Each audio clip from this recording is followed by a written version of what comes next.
In the name of Allah, the most beneficent, the most merciful. How I became Muslim.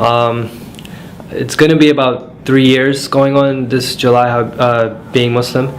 And my journey to Islam was an interesting one because before Islam I used to own a nightclub. And I had this nightclub for about 2 years. And I was 21 when I opened the nightclub. And that club kind of led me more towards Islam. What really happened in that club, we were making a lot of money in that club. I was making anywhere from $10,000 to $30,000 a night, easily on a Friday, Saturday night. And I was very young, making a lot of money at a young age. And the first year of the club, we were doing, very well. Everything was going great, making a lot of money. I was spending a lot of money. I was young, I had money, everything was going great. And coming towards the end of that 1 year, going to the next year, I started going through a lot of issues in the club. A lot of fights, people getting hurt, business was slowing down. Instead of making 10,000, I was making maybe 5,000, 6,000. For a nightclub that holds 500 people, that's not a lot of money, So I was a little worried, and I come from a Hindu family. My father was a Hindu priest, his father was a Hindu priest, I was supposed to be a Hindu priest, and I was a following Hindu. I actually, used to pray to the idols, pray to the statues every day, every morning. I woke up religiously and prayed to these idols, asked for everything to be okay. Hinduism has a lot of different idols, different gods. And when I was going through these problems, the first thing that I wanted to do was go and find out from my family, what should I do?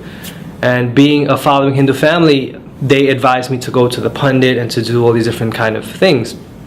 One thing come from a Hindu family, these pundits, they do a lot of things that involve magic, but they don't think it's magic. And I kind of got tangled up into that.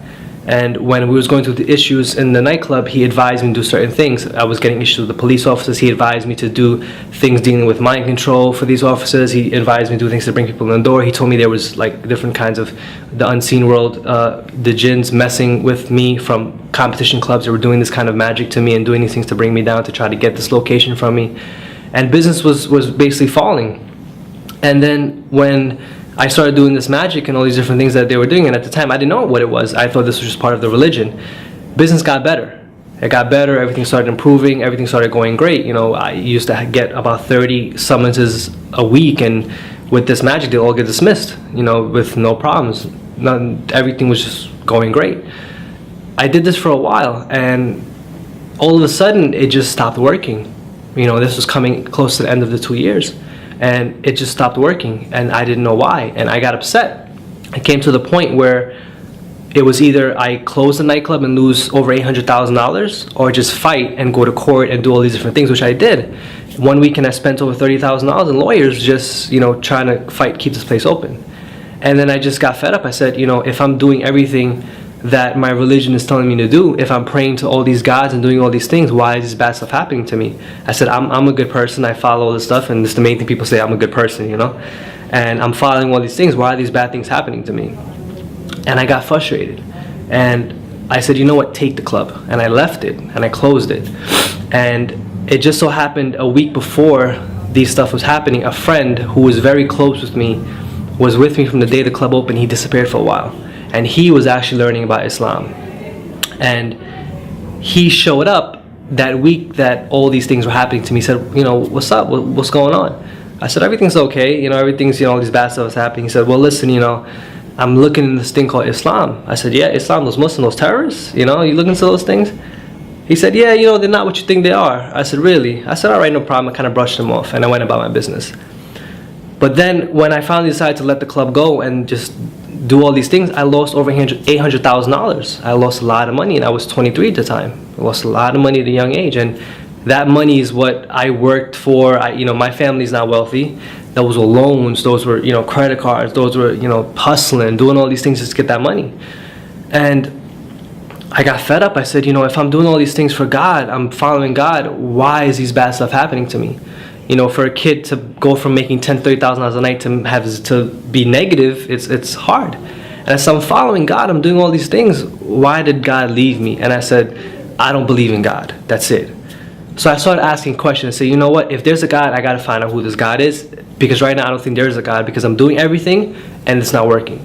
So I started going on this kind of religious quest, if you want to call it.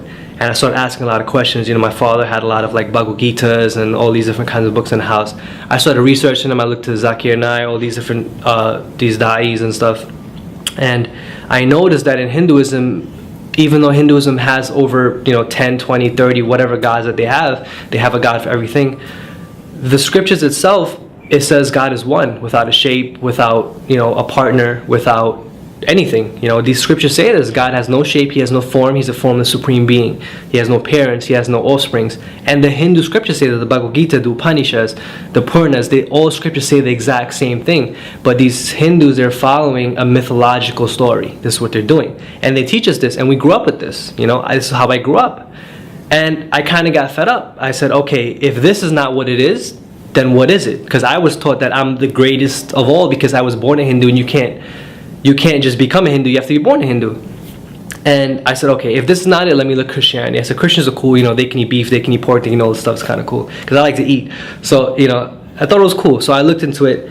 But when I started reading the Bible is kind of confusing at first. There's over 500 versions. I don't know which one to read, so I just picked up another one, 500 versions of the Bible. Which one do you choose? Who's right? There's nothing's really right with that. And I started reading one version of it. I think it was just the New Testimony, whatever it was, whichever version of that one there is. But when I started reading it, it was very confusing to me, and there was a lot of contradictions, because in the Bible it says, Jesus spoke to the Father, but then he is God himself, and then he was talking to all these different three people, and if he was God, then who was he talking to? He said, I am the Father, the Son. It was different, and it was a lot of contradictions in it. So I kind of got fed up. So I went back and I spoke to my friend who was looking into Islam. And he said, let's go check out, let's go get a Quran. So I went, I took a drive down to Brooklyn, and I picked up an English translation of the Quran. And if you ever look at the Quran the first time, it's kind of confusing, English translation, because you don't know what's Baqarah, what's Fatiha, what's all these, so you don't know what this is. Like, why am I reading about a cow? What is all this stuff? So I just kind of opened it to some random page. And I don't remember the exact ayah, I have it written down, but what it basically, the ayah said to me was that, it was we who pulled you from the sin in order that you may return to the straight path. If you revert to your sins, we shall revert to your punishment. We shall revert to our punishment. And I don't remember what ayah it was. I think it was Imran, but I'm not sure. But it spoke to me. It says, it is we who have pulled you from the sin in order that you may return to the straight path. If it wasn't for our favor upon you, you would have been in the same fire as them. And these kind of like the context is said. And this is the first thing I ever read in the Quran, and it was just a random page. So I said, wow, what is this? So I started doing research. I started researching the miracles of the Quran, all these different things, and I came across something, called the jinn. And then when I came across what the jinn was, and these unseen creatures, and I figured out what I was doing was wrong. It intrigued me. I said, I didn't know this thing existed, because these pundits were telling you they were unseen beings, and they were, dead people and spirits and all these crazy things. And when I finally learned what it was, I was like, man, that's interesting, and I can't believe I was doing that. And it talked about tying up the knots and all these different things that we were involved with. And I intrigued me, and I kind of decided to start reading more, researching more, and doing all these different things. And one day I just finally decided to take my Shahada. And it's funny, because when I took my Shahada, the day I was going to take my Shahada, for a new Muslim, it's weird, because the moment you're going to take a Shahada, all these doubts come into your mind. I told my father's, he was screaming at me, he was upset, he didn't talk to me. And I was like, should I do this? Like, I'm changing my whole life. What am I going to do? What am I going to do? And it's all these doubts come into your mind. You don't know what you're going to do, if you're doing the right thing. And I said, let me just do it. And I did it, I did it in a different circumstance, in the incorrect circumstance, but I did it. And the time that I did it, it was like it was the best feeling I ever had. It was like the shaitan was coming to me, telling me, don't do it. I remember that night, I felt so relaxed, so free. It was like a feeling I can't even explain. And my wife also became Muslim. I was with her before that. She is going to be 2 years Muslim now, this June. And it was funny, from that club, I became Muslim. My wife, she used to work for me at the club, she became Muslim. We had one of the dancers from the club became Muslim, and my friend became Muslim. So all from that bad thing, that pinnacle of sin, cheating people, liquor, drugs, intoxicants, whatever it may be, 4 people became Muslim. And that's my story in a nutshell. There's more details to it, but in a nutshell, that's basically how it happened.